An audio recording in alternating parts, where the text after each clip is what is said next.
Bon Delphine, alors, c'est vrai que c'est un cadeau qu'on aurait pu s'offrir à Noël et on ne pourra pas parce que la montre Pebble, on a eu confirmation hier, c'est terminé. Oui, c'est un peu la petite parenthèse désenchantée dans notre shopping de Noël aujourd'hui, puisque eh bien, les fans de la première heure ont appris, il y a eu une confirmation hier que la Pebble était revendue à Fitbit. Alors la Pebble, on rappelle, c'est la première montre connectée qui a vraiment lancé ce marché. Alors, ça pourrait être une bonne nouvelle puisque finalement il est racheté par Fitbit. Fitbit, on rappelle aussi que c'est le leader, le numéro 1 mondial aujourd'hui sur les wearables, oui, bien sûr. les trackers d'activité, les bracelets, si on prend le marché dans sa globalité. Donc on pourrait se réjouir. Mais les fans pleurent aujourd'hui parce qu'ils ne pourront pas avoir leur Pebble, les nouveaux modèles en tout cas, sous le sapin Ça, cette c'est un année. coup dur. Hein.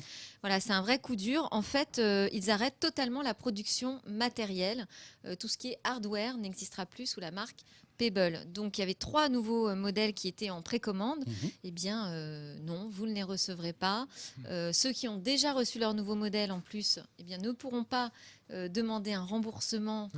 C'est vraiment la nouvelle qui tombe très mal à ce moment de l'année. Oui, parce qu'en plus, évidemment, ce projet était sur Kickstarter et avait rapporté. Tu as raison de le rappeler. C'est vrai que c'était un vrai succès, quoi. Ça a été phénoménal sur Kickstarter. Ils ont battu des records de levée de fonds auprès des internautes. Ça touche vraiment les geeks, les vrais technophiles. Mais alors, c'est ça le paradoxe, Delphine, c'est que d'un côté, voilà, ça cartonne sur Kickstarter, ils ramènent énormément d'argent, mais d'un côté, donc, ils se font racheter par Fitbit. Qu'est-ce qui s'est passé ?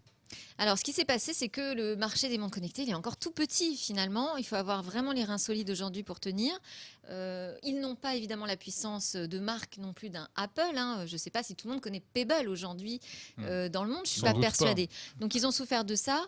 Même s'ils ont fait un Kickstarter hyper réussi encore en avril dernier, ils ont aussi, dans le même temps, dû supprimer des postes. Ils ont licencié à peu près 25% de leurs salariés.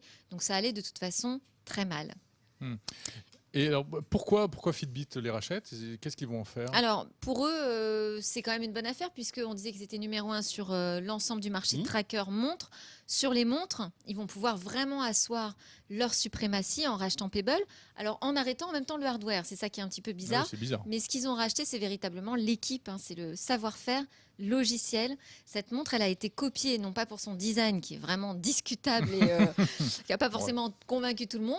Un peu basique comme design. Mais en termes d'interface, ça a été un modèle, notamment copié par Apple sur certaines fonctionnalités. Donc c'est ce talent, cette équipe logicielle aujourd'hui qui est rachetée par Fitbit. C'est pas forcément le plus facile à préserver.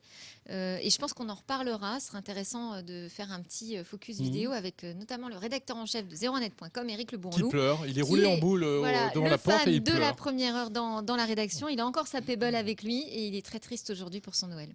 Il va l'encadrer, je crois. Mais c'est vrai qu'en plus, c'était la première qui avait un écran spécial, qui consommait très peu, donc une autonomie exceptionnelle d'une semaine. C'est vrai que ça fait rêver. Ouais, mais c'était pas un écran tactile, si je me souviens bien. Non. Et puis bon, franchement, moi je la pleure pas. Ne commence pas. Ah, moi je la pleure pas. Ne commence pas à relancer le débat. Voilà. Non, mais c'est vrai c'est vraiment la fin d'un pionnier aujourd'hui. On peut quand même. Mais dans l'histoire, je pense qu'on se souviendra de Pebble dans l'histoire de la montre connectée, parce qu'ils ont été au départ, ils ont apporté plein de bonnes choses, de bonnes idées. Et puis bon, après évidemment. Alors maintenant, charge à Fitbit de préserver ses talents et d'en faire quelque chose pour que toute cette communauté qui était derrière Pebble continue à exister. Mais la question qu'on peut se poser aussi, est-ce que ce ne serait pas un signe finalement de la mauvaise santé du marché des montres connectées aussi, parce qu'on se rend compte que voilà, c'est un marché qui a du mal à décoller, même chez Apple. Il y a toujours pas de killer app. C'est ce que disait Delphine. Si on n'est pas un très gros acteur, on s'en sort pas. Et même Apple, visiblement, selon les derniers chiffres d'IDC, aurait fait une décroissance de 70% là cette année. Oui, Alors Tim Cook nie, mais on verra le résultat. Il espère que Noël sera un super Noël pour l'Apple Watch. Rendez-vous dans 4-5 ans, la montre, elle sera connectée. Dans 4-5 ans. Ah oui, très bien. Moi aussi, je peux faire des paris comme ça.